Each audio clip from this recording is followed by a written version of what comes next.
파레토의 법칙이라는 것을 혹시 들어본 적 있으세요? 경영학에서 하는 이야기라고 합니다.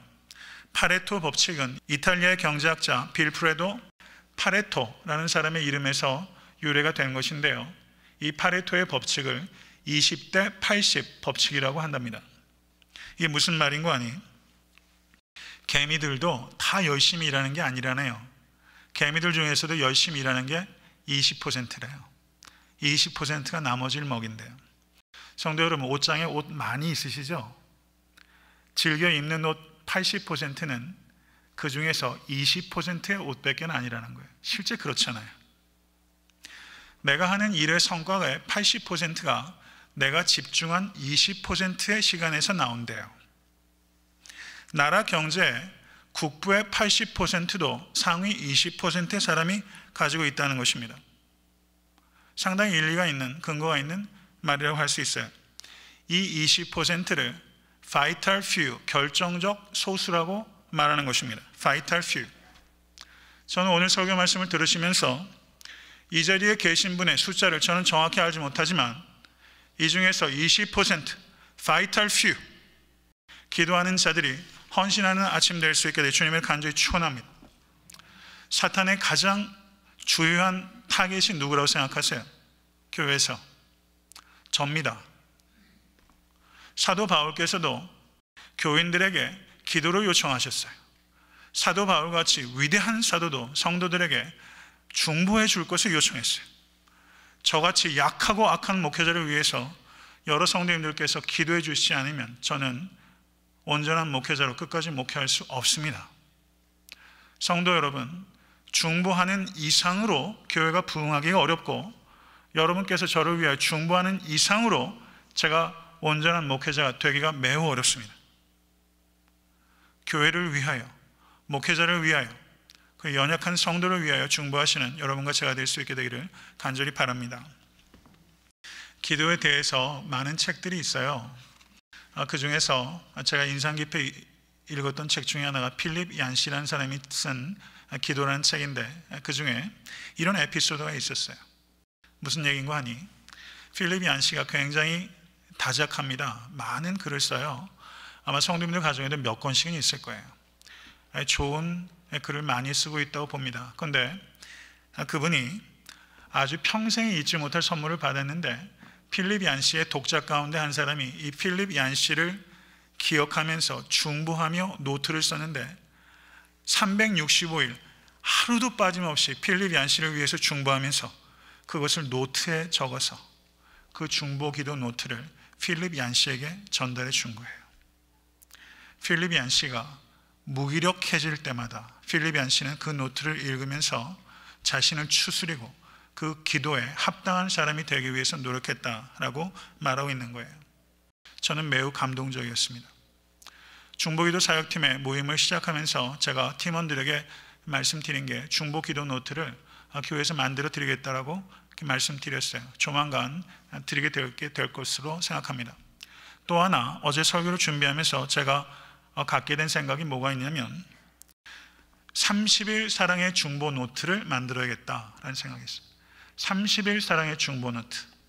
내가 내 아들을 위하여, 내 딸을 위하여, 우리 목자를 위하여, 목원을 위하여, 목사를 위하여, 연약한 성도를 위하여 30일 동안 중보한 노트를 써서 그것을 그 사람에게 전달하거나, 누군가가 나를 위하여 30일 동안 중보한 노트를 나에게 전달해 준다면 여러분, 그 노트가 여러분의 삶에 어떤 변화를 만들어낼 것이라고 생각해요. 저는 30일 사랑의 중보 노트를 만들어서 빠른 시일 내에 교회 데스크에 비치해 놓도록 하겠습니다.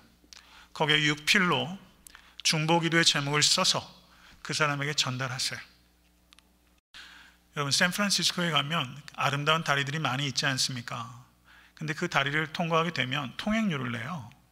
저도 뉴욕에서 사역을 할 때 멀리 사시는 분들이 계셨어요. 뉴저지에 사시는 분들 같은 경우에 이렇게 다리를 건너게 되면 이 통행료가 보통 만만치 않아요. 근데 샌프란시스코에도 그런 일이 있는 거예요. 근데 그 1월 1일이나 크리스마스나 아니면 추수감사절이나 이런 명절 때가 되면 가끔가다 그런 사람이 있대요. 통행료를 자기 것을 내면서 한 사람 몫을, 한 차 몫을 더 내서 이것은 뒷차 겁니다 라고 통행한대요. 그럼 뒤에 사람이 이렇게 오게 되면 그 안내하는 사람이 얘기를 하죠. 앞에서 통행료를 냈습니다. 그러면 이 사람이 그러면 나는 뒷사람 것을 내겠습니다. 이렇게 돼서 계속 릴레이가 벌어지는 거예요. 그러면 결국 통행료를 낸 겁니까? 안 낸 겁니까? 결국은 낸 거예요. 앞에 사람만 두 몫을 낸 거고 제일 마지막 사람만 이익을 본 것이죠. 중간에 있는 사람은 똑같은 돈을 낸 거예요. 그런데 이 사람들은 통행료를 낸 것이 아니라 선의의 릴레이를 한 거예요. 내 것을 낸 게 아니라 뒤에 사람 것을 낸 거예요. 저는 30일 사랑의 중보 기도 노트를 통하여 혹은 여한 방식을 통하여 우리가 중보 기도에 사랑의 릴레이를 할 수 있게 되기를 바라요. 내 기도는 딴 사람이 해주는 거예요. 내 기도는 딴 사람이 해주는 거예요. 나는 다른 사람을 위해서 기도하는 거예요. 이런 선의의 릴레이가 다리 위에서도 벌어지는데 교회 위에서 벌어지지 않는다면 이것은 부끄러운 일이죠.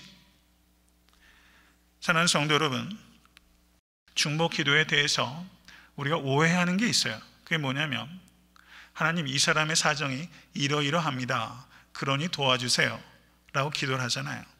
그런데 중보 기도를 하면서 하나님께 우리가 뭔가 정보를 드리고 하나님께 도움을 구하는 것이 중보 기도라고 생각해요.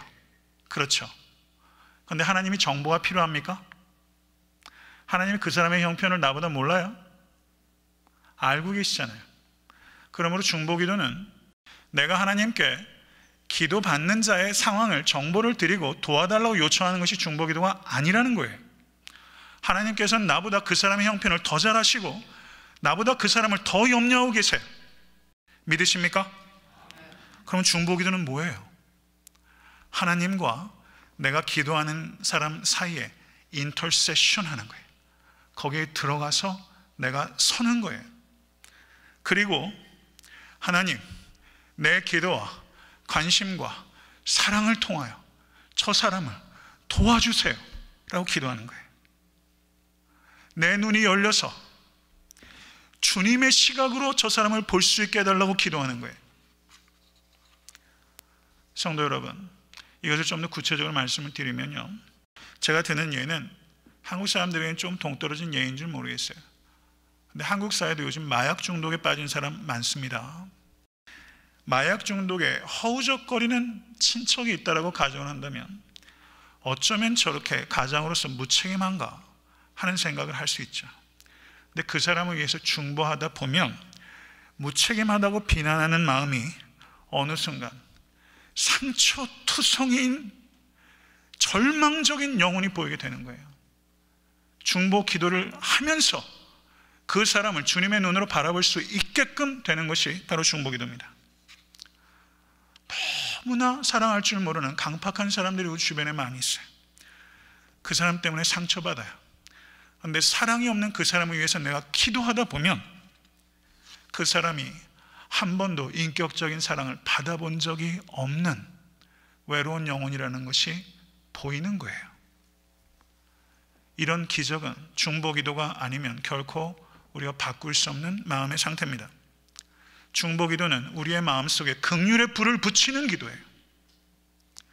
내가 중보하는 그 사람의 고통 가운데 내가 동참하는 기도예요. 내가 중보하는 만큼 그 사람을 알게 될 것이고 내가 중보하는 만큼 그 사람의 고통 가운데 내가 동참할 수 있게 되는 기도가 중보 기도입니다. 우리가 중보 기도하게 되면요, 우리가 흔히들 어떻게 생각합니까? 하나님, 이 사람은 이렇게 저렇게 좀 도와주세요 라고 말하면서 내가 서두르게 돼요. 그렇죠. 내 중보 기도를 계속 하나님과 지속적으로 중보 기도를 드리다 보면 깨달아지는 게 있어요. 하나님께서 나보다 그 사람을 더 잘 알고 계시다는 것과 하나님께서 그 사람에게 대해서 갖고 계신 계획이 내가 그 사람에게 대하여 구하는 기도의 계획보다 더 깊다는 것을 깨닫는 거예요. 하나님의 사랑과 지혜가 나의 기도보다 넓고 크다고 깊다는 것을 깨닫게 되는 거예요. 그래서 하나님 이렇게 저렇게 해주세요 서둘러서 기도하다가 중보기도가 깊어지면 그 기도가 이제 차분해져요. 그리고 어떻게 말하냐면 하나님의 사랑과 계획 가운데 제가 동참할 수 있도록 도와주세요. 내 역할이 뭔지 깨닫게 해주세요 라고 기도하게 되는 거예요. 제3자로 서게 되는 거예요. 하나님께서 그 사람을 다루실 수 있도록 길을 비켜드리는 거예요. 하나님의 사랑의 호수에 내가 한 방울을 더하게 도와주세요. 이렇게 겸손하게 기도하게 되는 거예요. 성도 여러분, 거기까지 나아가실 수 있게 되기를 간절히 바랍니다. 성도 여러분, 주변 사람들에게 영향력을 얼마나 가지고 계세요? 영향력이 끼쳐집니까? 제가 목회를 하면서도요, 4년 7개월을 가면서도 솔직히 말씀드리는 거예요. 도대체 무슨 영향력을 주고 있나? 제가 설교를 하는데 이게 도대체 무슨 영향을 주고 있나?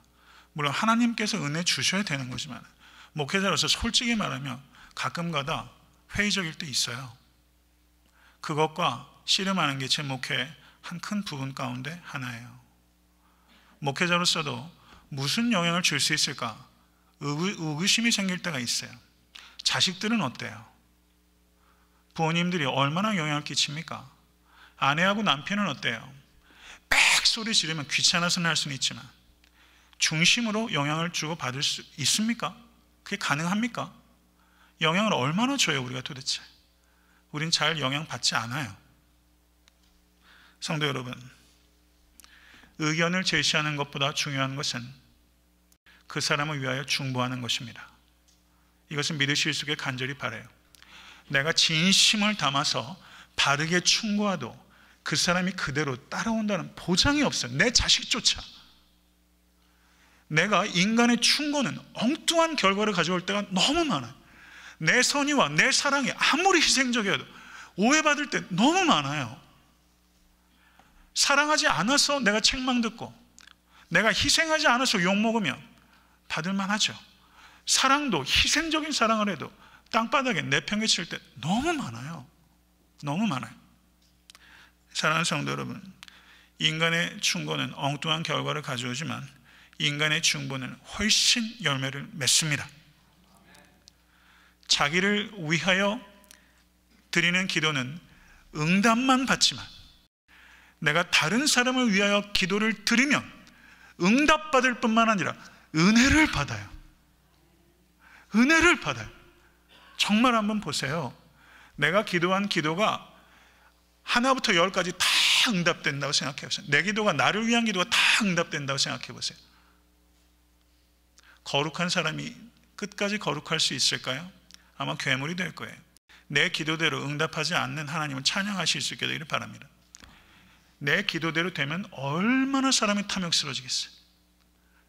사랑하는 성도 여러분, 정말 은혜 받을 때는요, 내 기도가 응답될 때보다 내가 다른 사람을 위하여 기도가 응답될 때 은혜 받아요. 저를 따라 하십시오. 중보기도는 은혜의 보석상자입니다. 중보기도는 은혜의 보석상자예요. 우리는 은혜 없으면 못 살아요. 맞아요? 우리가 이 세상에서 부동산 좋아하세요? 땅 좋아하세요?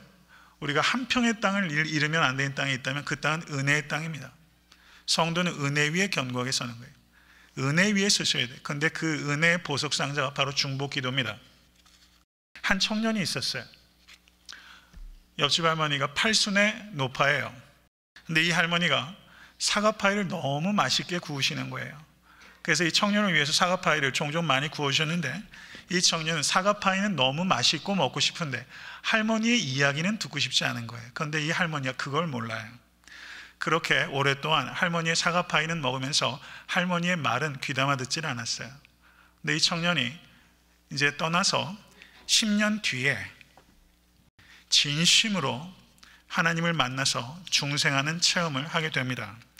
그런데 이 청년이 중생하여 하나님께 기도하는데 하나님께서 마음에 감동을 주시는 거예요.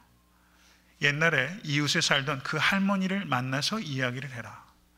그래서 이 청년이 마음에 그런 부담을 가지고 옛날 이웃에 살았던 그 노파 할머니를 찾아가서 이야기를 한 거예요. 그래서 어느 봄날 오후에 이 청년이 이 할머니를 만나서 이렇게 이야기를 건넵니다. 할머니, 중생했다는 게 무슨 뜻인지 아세요? 이렇게 청년이 물었어요. 그때 할머니가 빨래를 널고 있다가 너무 놀라움과 그리고 기쁨이 역력한 표정을 가지고 이 청년에게 이렇게 말했다는 거예요. 알다마다 내 남편이 목회자였단다. 모를 리가 있겠니? 이렇게 할머니가 대답했어요. 그랬더니 청년이 며칠 전에 저 거듭났어요. 이렇게 대답한 거예요. 그때 할머니가 아무 말 안 하시고 따뜻한 초콜릿 케이크를 하나 구우셔서 이 청년이 그것을 맛있게 마지막 한 조각까지 다 먹을 때까지 흐뭇하게 지켜보시다가 이 청년에게 할머니가 이렇게 말씀하셨다는 거예요. 나는 내가 처음 우리 이웃으로 이사온 이래로 15년 동안 청년이 예수님을 영접할 수 있게 해달라고 기도해 왔단다. 날마다 15년 동안 그것을 기도해 왔단다. 이렇게 말했다는 거예요. 이 기도를 하나님께서 응답하셨고 하나님께서 15년 동안 기도한 이 할머니를 기억하셔서 그 청년의 마음을 감동시키셔서 가서 할머니에게 이야기해라. 가서 할머니에게 이야기해라. 저는 확신해요. 만약에 우리가 누군가의 영혼을 위해서 이렇게 기도할 수 있다면 5년 뒤에, 10년 뒤에, 심지어 조지 밀러 목사님은 저가 죽은 뒤에도 저가 수십 년 동안 중보한 친구 가운데 회심하여 죽게 돌아온 사람이 있었잖아요.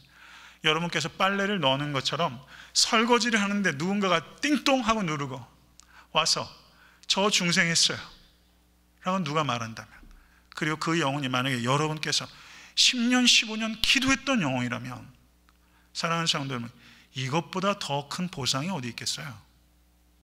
성도 여러분, 저는 이 아침에 여러분과 제가 이런 기도로 하나님께 헌신하고 결단할 수 있게 되기 주님을 간절히 축원합니다. 내가 살아있을 때 응답되지 않아도 내가 죽은 후에라도 하나님께서 응답하실 것이다.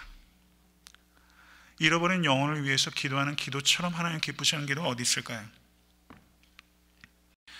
우리가 선을 행하다가 낙심하지 말지니 피곤하지 아니하면 때가 이름에 거두리라.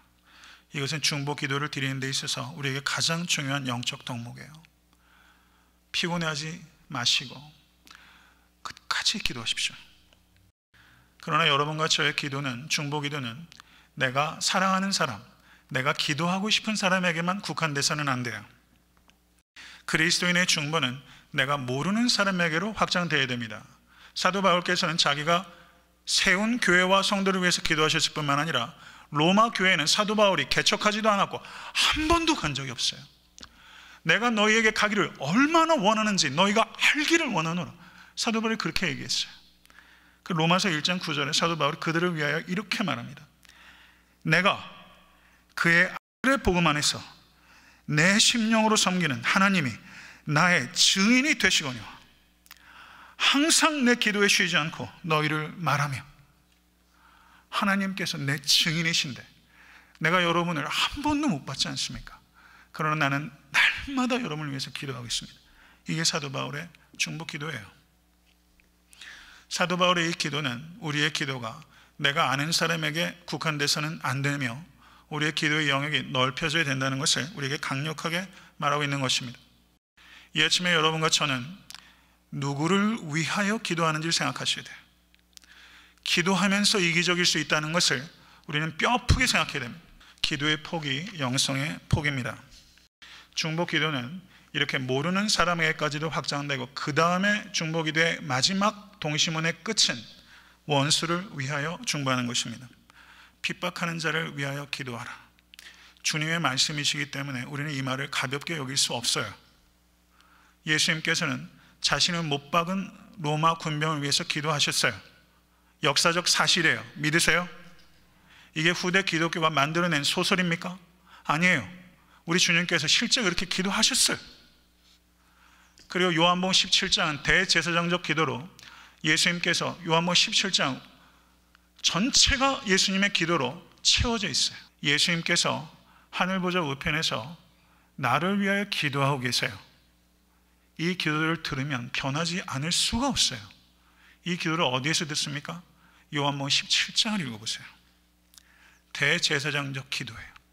예수님께서 우리를 위해서 간절히 비옵나니 하늘에 계신 거룩한 아버지요 라고 말하면서 저들을 악에서 보존하여 주시옵시고 성부, 성자, 성령께서 하나이신 것 같이 저들도 하나가 되게 하여 주시옵소서 라고 예수님께서 우리를 위하여, 교회를 위하여 주님께서 기도하셨어요. 성도 여러분, 그 사람이 친구를 보면 그 사람을 어느 정도 알아요. 그렇죠? 그런데 그 사람을 알려면요, 그 사람의 원수를 보면 어느 정도 알아요. 친구가 내가 누군지를 깨닫게 해주는 만큼 원수가 내가 누군지를 깨닫게 해요. 이것은 매우 깊이 생각해야 될 문제입니다. 그리스도인은 사랑으로 원수를 이기는 사람이에요. 믿으십니까? 그 좁은 길로 여러분 초청받으셨어요. 그리고 그 사랑의 정수는 그들을 위한 중보기도입니다. 여러분, 저는 지금 굉장히 듣기 불편한 이야기를 또 드리고자 해요. 매우 불쾌한 이야기예요. 한 여인이 결혼을 앞둔 딸이 있는데 이 딸아이가 4살 때부터 자기 삼촌에게 성폭행을 20년도 넘게 당해온 것을 딸이 결혼하기 직전에 그 친정엄마가 알았어요. 이런 상상 해보고 싶으세요? 어느 부모가 이런 일 벌이면 제 솔직한 마음은요, 죽이고 싶을 것 같아요. 죽이고 싶을 것 같아요. 그런데 이 어머니가 성폭행의 가해자의 상당수가 성폭행의 피해자라는 것을 알게 됐고, 무엇보다도 원수를 사랑하고 핍박하는 자를 위하여 기도하라는 주님의 말씀 때문에 번민하기 시작하는 거예요. 하나님께서 그 마음을 주신 거예요. 왜 나에게 이 마음을 주십니까? 라고 갈등해요. 한편으로는 도저히 용서할 수 없어요. 내 딸을 20년도 넘게 성폭행한 사람은 어떻게 용서해요? 가서 죽여도 시원치 않죠. 그 삼촌이 행한 행위는 결코 가볍게 용서할 수 있는 죄 아닙니다. 그 어린 딸이 20년도 넘게 당한 고통은 결코 경솔하게 용서한다고 얘기하기 어려운 죄예요. 분명히 그래요. 그러나 이 엄마는 씨름하고 씨름하다가 마지막에 결론에 도착했어요.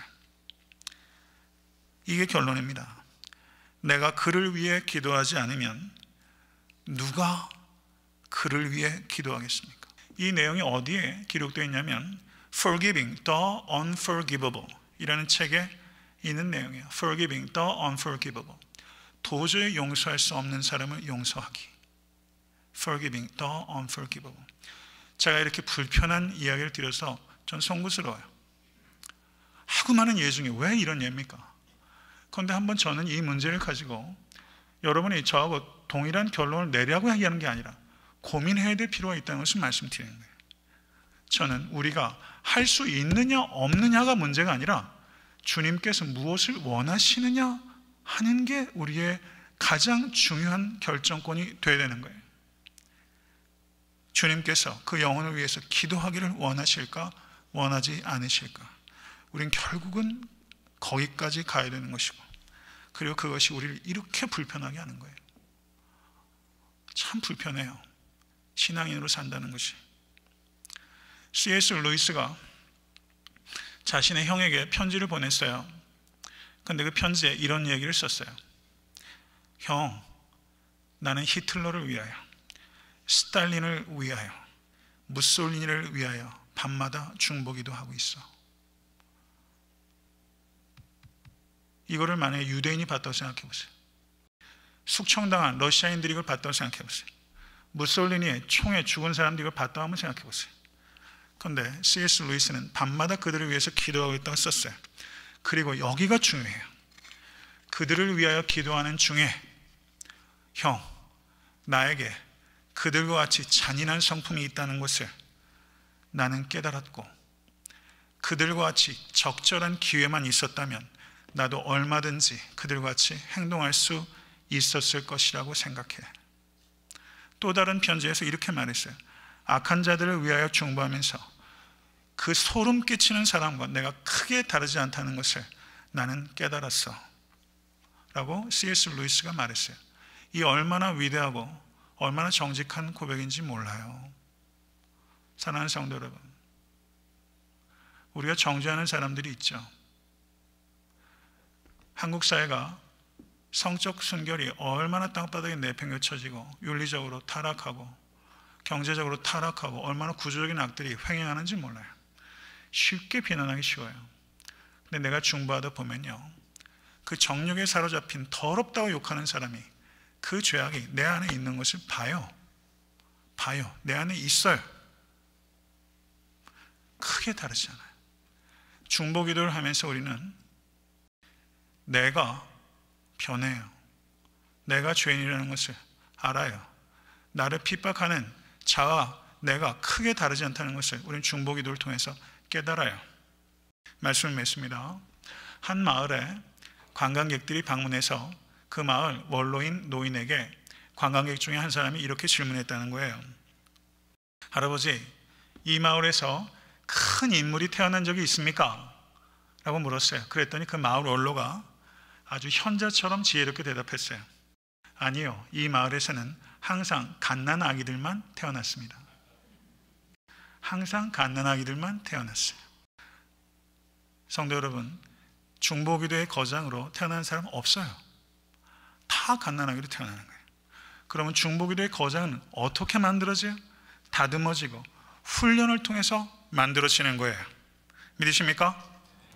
사람에게 하나님에 대하여 말하는 것 훌륭한 일이에요. 그런데 더 훌륭한 일이 있어요. 하나님에게 그 사람에 대하여 말하는 거예요. 이게 가장 훌륭한 일이에요. 하나님에게 그 사람에 대하여 말하는 거예요. 이 세상에서 가장 불행한 영혼이 누구예요? 한 사람도 그 사람을 위해서 기도하는 사람이 없는 영혼. 그 영혼이 가장 불행한 영혼이에요. 우리 교회 가운데도 혹시나 그런 노파심이 들어요. 하나님, 이 성도를 위해서 기도하는 어머니가 있습니까? 기도하는 아버지가 있습니까? 기도하는 누군가가 있습니까? 한 사람도 없는 성도가 있을 수 있잖아요. 가장 불행한 성도예요. 가장 불행한 영혼이에요. 우리 교회 학교 학생들을 봐도 하나님, 이 아이를 위하여 기도하는 사람이 있습니까? 라고 생각하게 되는 것이죠. 성도 여러분, 그 신년 기도 제목들을 많은 성도들이 적어내셨어요. 제가 그것을 반 이상은 외운 것 같아요. 계속 새벽 때마다 제가 올리면서 기도하고 있어요. 성도 여러분, 내가 아니면 누가 이 영혼을 위하여 기도하겠습니까? 자신의 딸을 성폭행한 그 사람을 위하여 이런 마음을 먹었던 그 엄마처럼 중보기도의 결정적 소수자, 바이탈 퓨로, 중보기도에 헌신하는 모든 성도 되실 수 있게 되길 주님의 이름으로 간절히 축원합니다.